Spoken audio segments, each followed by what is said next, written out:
Hi, I'm Laura Lazzaroni and I'm in my kitchen in Milan making risotto with Robiola cheese, preserved lemons and smoked paprika. This dish is one of many delicious dishes that you can find on my book, The New Cucina Italiana, which came out just a few weeks ago for Rizzoli. And this book is a journey through contemporary Italian cuisine and also through some of the country's less known and most gorgeous corners. Young chefs, women and men who from north to south are kind of shaking things up a little bit in the kitchen.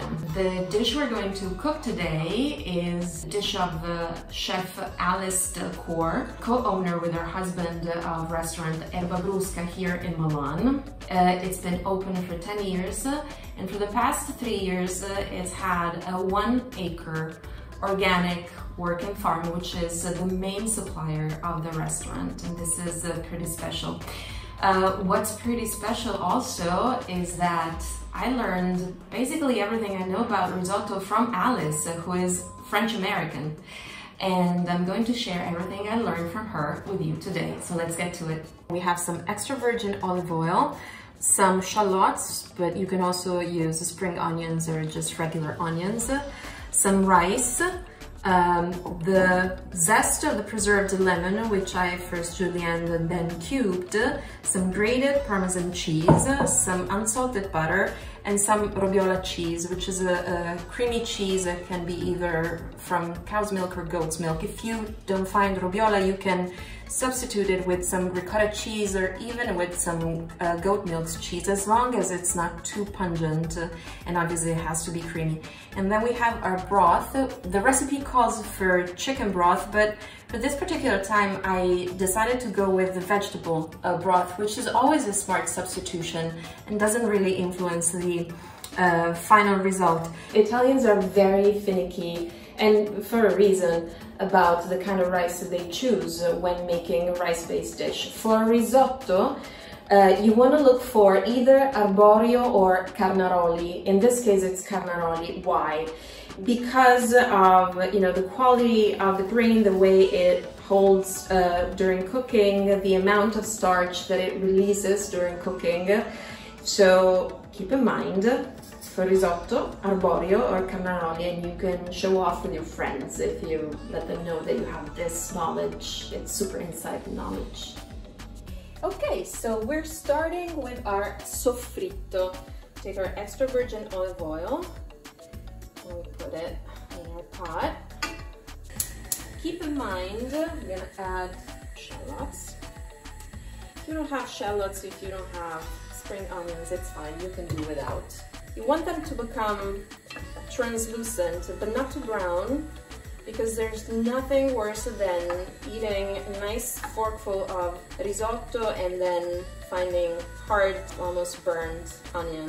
And in the meantime, we're heating up our broth. You see here, you basically bring it to a boil, and then you turn your burner down so as to keep it to a simmer. Add in our rice so we can toast it. All right, so you dry toast it, you keep stirring like this until it's all coated in the oil. And this is a pretty important step in the process because it prepares the grains to receive the broth. So you keep stirring once again until the grains, just like the onions, become a little translucent, just like this. And then you can start adding your broth a little bit at a time, ladleful at a time.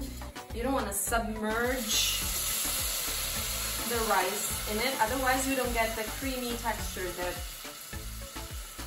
you love and look for in risotto. So especially at the beginning, when you start adding your broth, you want to make sure that you stir. And especially when you're stirring, make sure you check the center of the bottom of the pot, because that's where rice normally sticks. And if it sticks badly, don't panic.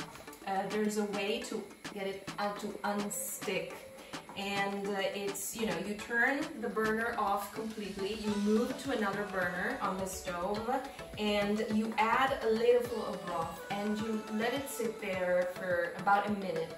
And then you stir it again, and the broth helps get it unstuck. And you keep adding your broth little by little until it's ready. And this is the $5 million question, right? When is a risotto ready?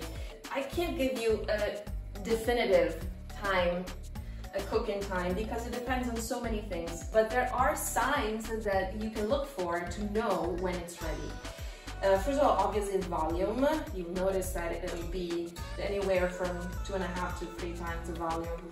And then it's really the texture that you're going to check. You want it to be creamy, sort of like a porridge, not too liquidy, and definitely not mushy. As we do with pasta, we like our rice risotto to stay a little bit al dente, but at the end of the process, so what you'll have is, you know, an almost completely translucent grain of rice with a central part that stays white, and that's when it's done.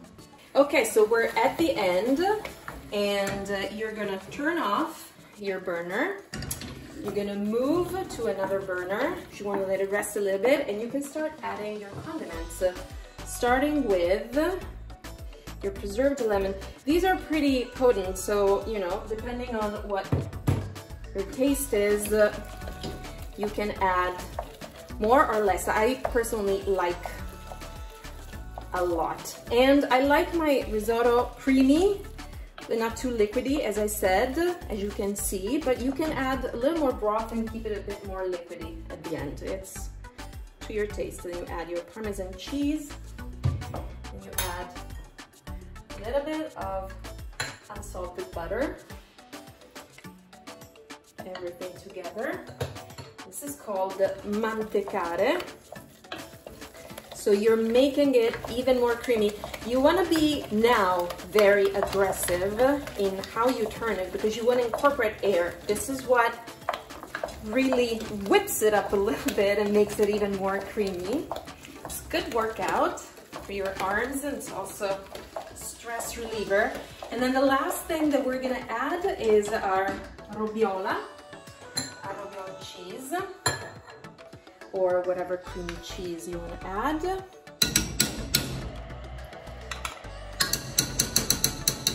You know, more or less depending, once again, on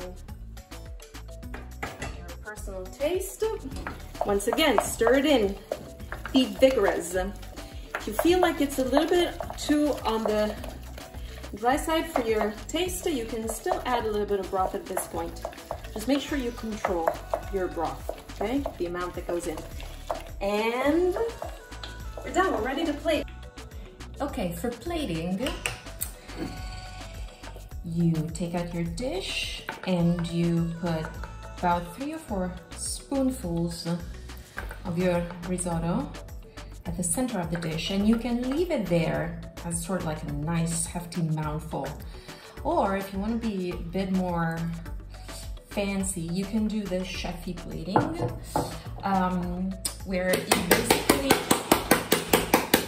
you know, go crazy on the bottom of the dish, like so that you get the rice to, you know, coat it, spread it nicely and coat the dish and flatten it out completely, you see? And then you finish garnishing with your smoked paprika. You can use sweet paprika as well. It's also a nice touch on the rim of your plate. And that's about it. Your delicious, original risotto is done. Smells so good.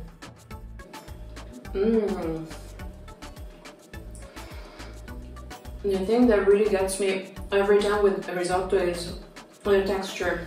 It's so creamy, and yet the grains still have, you know, just a tiny little bit of crunch right at the end. And all the flavors really mix beautifully. So good. I hope you will try and make this risotto at home. Believe me, if I can, you certainly can too. So don't be afraid just because it's risotto and it's supposed to be fancy. It's actually absolutely doable. If you follow my instructions, you'll have a nice result. So if you enjoyed it, if you have questions about it, if you want to try more recipes from the new Cucina Italiana, just drop a comment in the comment section. You can also reach me via Instagram. I'm at lauralazzaroni_. And if you want to read about the new Cucina Italiana, buy the book, please. You can find it online or in bookstores. And hope to see you in Italy soon. Thank you. Ciao.